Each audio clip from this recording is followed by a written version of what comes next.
नमस्ते दोस्तों, मैं doctor David K Simpson, consultant radiation oncologist, Rajiv Gandhi cancer hospital, New Delhi. हम इस वीडियो में बात करेंगे एंडोमेट्रियल कैंसर के बारे में। एंडोमेट्रियल कैंसर क्या है? ये होता है यूट्राइन कैंसर या गर्भाशय का कैंसर। ये लेडीज़ में एक कॉमन कैंसर होता है। इंडिया में स्पेशली दिल्ली में, मुंबई में, ऐसे बड़ा शहर में इसका इंसिडेंस या ये जो डायग्नोसिस ज़्यादा होता है। इसका एक कारण होता है लाइफस्टाइल जो हमारा चेंज हो रहा है। लाइफस्टाइल थोड़ा सा हमारा वेस्टर्नाइज्ड लाइफस्टाइल हो रहा है। जो लेडीज़ में हम आजकल देखते हैं ज़्यादातर स्मोकिंग करते हैं शहर में, अल्कोहल का यूज़ होता है, थोड़ा सा फैटी फूड खाता है, फास्ट फूड खाता है।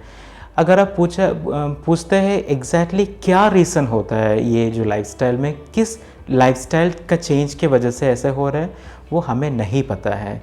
हमें सिर्फ ये पता है जैसे लाइफस्टाइल चेंज होता है, जैसे फैटी फूड खाना लगता है, थोड़ा सा ओबेसिटी ज़्यादा हो जाता है, इसका इंसिडेंस, इसका जो डायग्नोसिस ज़्यादा हम देखते हैं। दूसरा इस कैंसर के कारण होता है जेनेटिक्स।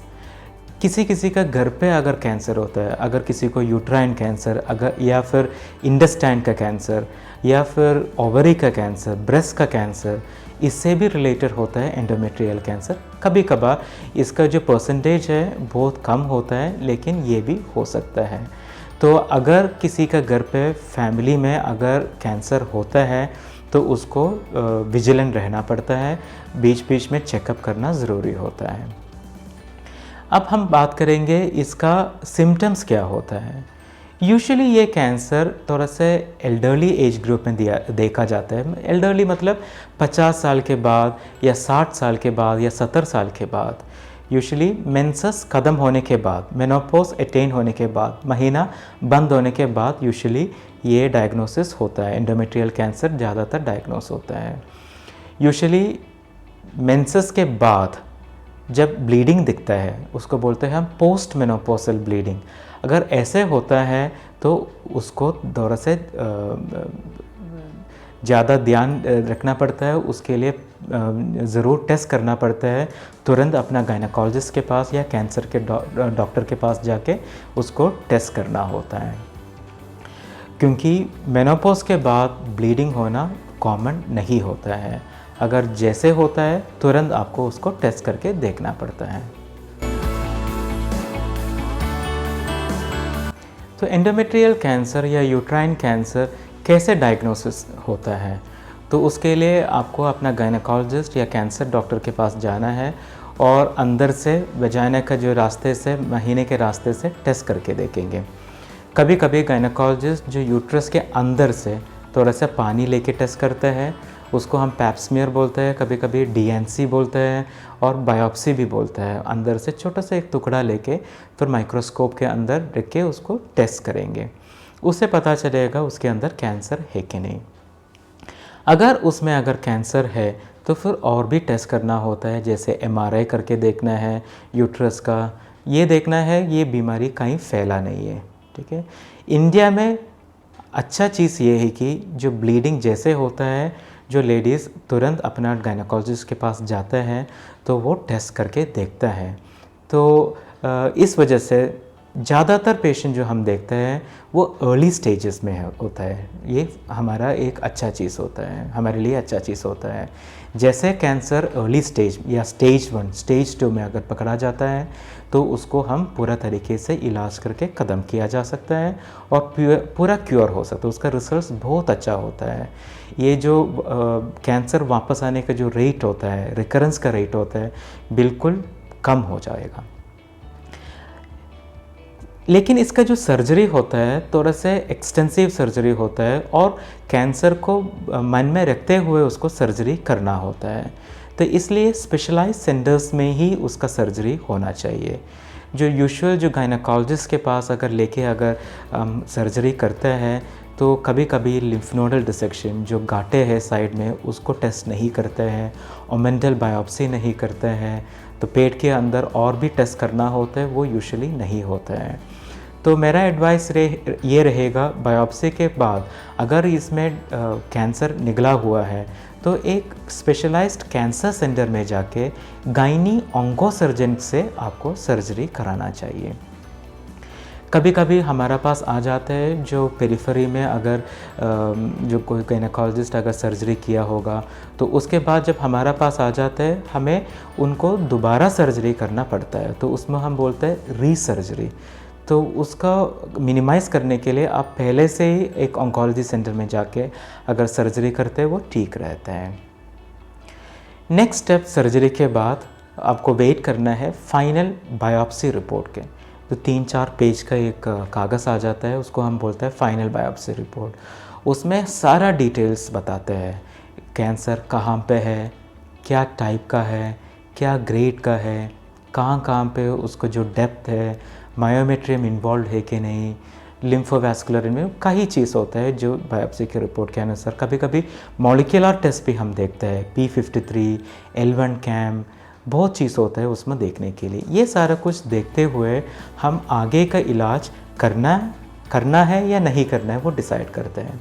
अगर स्टेज 1 है, डेप्थ ज़्यादा नहीं है, ऐसा कुछ है तो फिर हम उसको छोड़ देते हैं, उसको आगे का इलाज का ज़रूरत नहीं होता है। बाई चांस अगर ऐसे कोई खराबी हमको दिखता है तो फिर डॉक्टर बोलेंगे आपको रेडिएशन का ज़रूरत पड़ सकता है। रेडिएशन 2 प्रकार का रेडिएशन होता है, एक्सटर्नल रेडिएशन और इंटरनल रेडिएशन। एक्सटर्नल रेडिएशन तब देता है जब स्टेज 2 या स्टेज 1 में और भी चीज़ अगर ख़राब है तो हम उसमें एक्सटर्नल रेडिएशन देते हैं। वो होता है हफ्ते में 5 दिन, ऐसे 5 हफ्ता, यूजुअली 5 हफ्ते 1.5 महीने का इलाज होता है। अगर बायोप्सी के अंदर ज़्यादा प्रॉब्लम नहीं होता है, एक और चीज़, 1-2 चीज़ ही प्रॉब्लम होता है, स्टेज 1 है, ग्रेड 2 है, ऐसे टाइप का होता है, तो फिर अंदर का सिकाई करना होता है। वो सबसे आसान सिकाई होता है, वो हफ्ते में 1 बार दिया जाता है, वो कोई पेनफुल नहीं होता है, कोई साइड इफ़ेक्ट नहीं होता है, वो सबसे आसानी से हो जाता है। सर्जरी करने के बाद हमको ये डिसाइड करना है आगे इलाज कुछ देना है कि नहीं। वो डिसाइड होता है जो बायोप्सी रिपोर्ट के आधार पर। ये जो बायोप्सी रिपोर्ट है 3-4 पेज का होता है, ये यूजुअली 5 से 10 दिन के बाद, सर्जरी के 5 से 10 दिन के बाद आता है, रिलीज़ होता है। इसके ऊपर लिखा होता है ये क्या बीमारी है, क्या टाइप होता है, कोई म्यूटेशन हुआ है कि नहीं, क्या उसका डेप्थ है, क्या ग्रेड होता है, क्या स्टेज होता है। इसके ऊपर डिसाइड करते हैं आगे के इलाज। कभी कभी रेडिएशन का ज़रूरत पड़ सकता है और कभी कभी अगर सारा कुछ ठीक है उस रिपोर्ट में, फिर कोई आगे का इलाज का ज़रूरत नहीं होता है। रेडिएशन कभी एक्सटर्नल रेडिएशन का भी और इंटरनल रेडिएशन का भी ज़रूरत होता है। वो मैं एक कोई और वीडियो में आपको बताता हूँ कैसे होता है एक्सटर्नल रेडिएशन, कैसे होता है इंटरनल रेडिएशन। अगर रेडिएशन का भी ज़रूरत नहीं है, अगर सारा कुछ ठीक है, फिर आपको फॉलोअप में रहना है।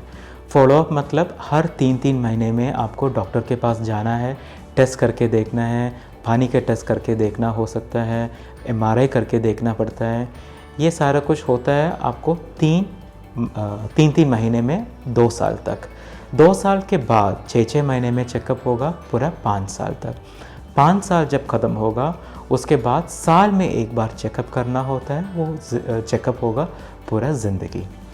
बीच में अगर कोई भी आपको प्रॉब्लम हो, जैसे पेट फूला हुआ है, पेट में कोई दर्द होता है या कहीं और कोई प्रॉब्लम होता है, जो चांदी के ऊपर कोई दर्द होता है या खांसी हो रहा है या स्प्यूटम के ऊपर या बलगम के अंदर कोई ब्लड होता है, तो ऐसे कोई भी प्रॉब्लम होता है तो तुरंत अपना ऑन्कोलॉजिस्ट के पास, कैंसर डॉक्टर के पास जाके रिपोर्ट करना है, उसका टेस्ट करके देखना है ये कोई बीमारी कहीं फैला है कि नहीं।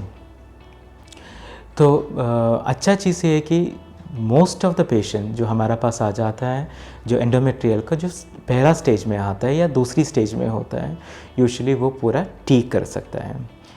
क्या होगा अगर कैंसर का जो टाइप है वो थोड़ा सा ख़राब कैंसर आता है। कभी कभी आता है हमारे रिपोर्ट के अंदर, जो बायोप्सी रिपोर्ट में हम देखते हैं क्लियर सेल कार्सिनोमा या सीरस पैपिलरी कार्सिनोमा, ऐसे टाइप अगर आता है, कभी कभी ऐसे आता भी है, तो उस केसेस में हमको कीमोथेरेपी भी ऐड करना होता है, रेडिएशन के साथ कीमोथेरेपी भी देना होता है। अगर आपको ऐसा लगता है कोई ज़रा से ब्लीडिंग हो या नीचे की तरफ थोड़ा सा दर्द हो रहा है या नॉर्मल से अलग से आपको अगर महसूस हो रहा है, कुछ भी अगर महसूस हो रहा है तो तुरंत अपना डॉक्टर के पास चले जाओ, टेस्ट कर लो, कैंसर को रूल आउट कर लो।